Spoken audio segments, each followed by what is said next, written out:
Assalamualaikum warahmatullahi wabarakatuh.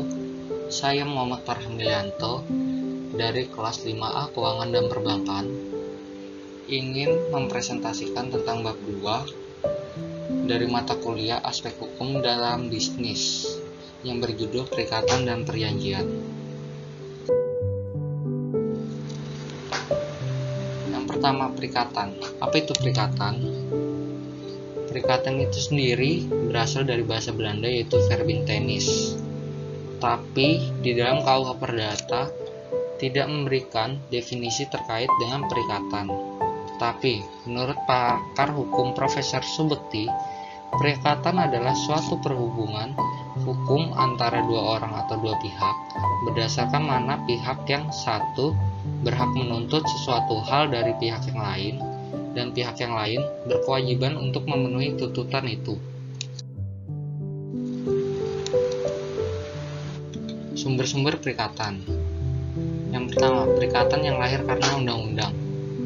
Perikatan yang bersumber dari undang-undang saja adalah perikatan yang lahir dari hubungan keluarga.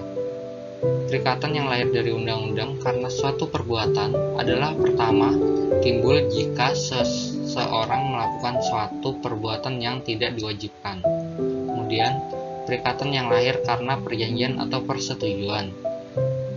Bahwa apabila ada perjanjian atau persetujuan para pihak yang lahir dan telah memenuhi syarat-syarat sahnya suatu perjanjian, sehingga melahirkan suatu prestasi dan mempunyai akibat hukum, maka perjanjian atau persetujuan tersebut telah menjadi suatu perikatan.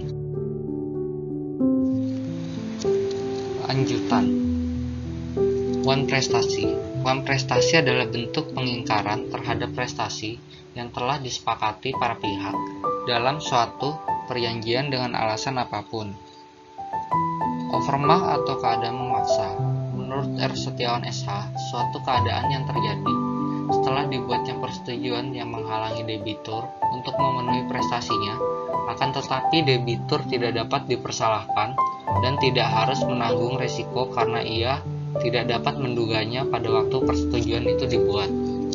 Kemudian somasi.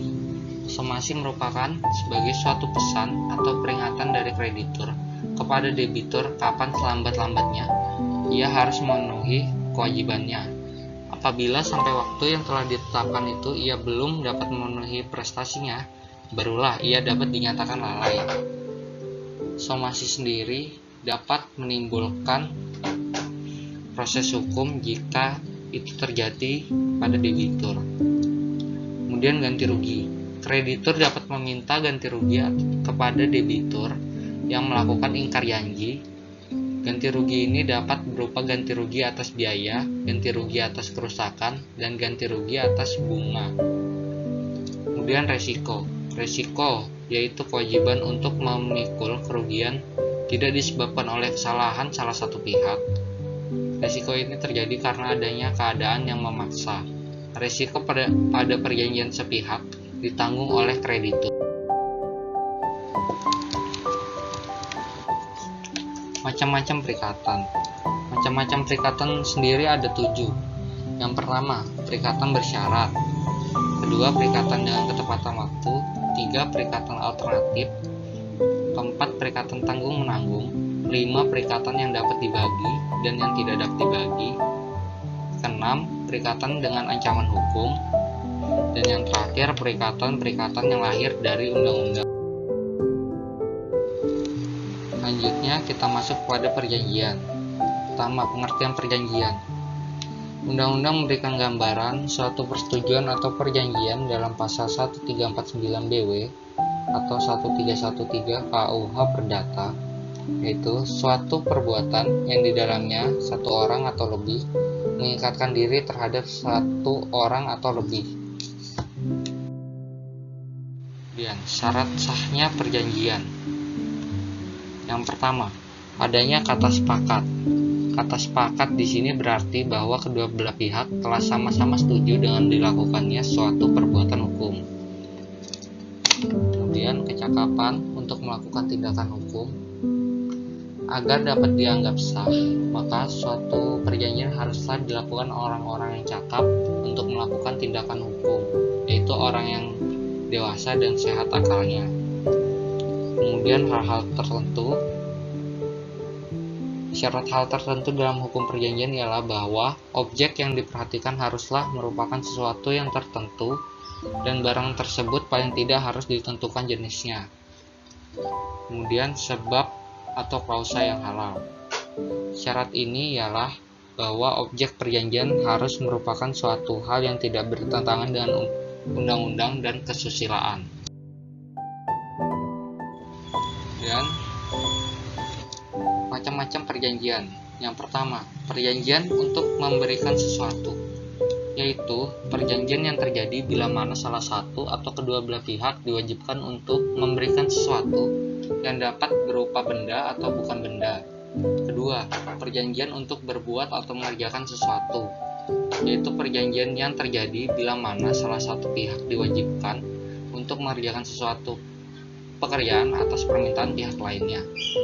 Dan yang terakhir, perjanjian untuk tidak berbuat atau melakukan sesuatu, yaitu perjanjian yang terjadi bila mana salah satu pihak berjanji kepada pihak lainnya untuk tidak melakukan sesuatu permintaan pihak lainnya.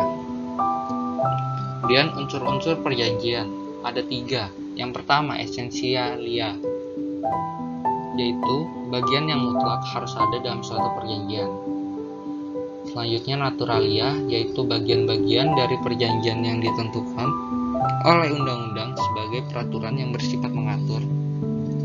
Dan yang terakhir, accidentalia, yaitu bagian-bagian dari perjanjian yang ditambahkan oleh para pihak karena tidak ada pengaturannya dalam undang-undang.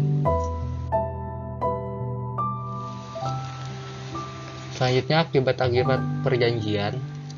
Yang pertama, perjanjian berlaku sebagai undang-undang bagi para pihak.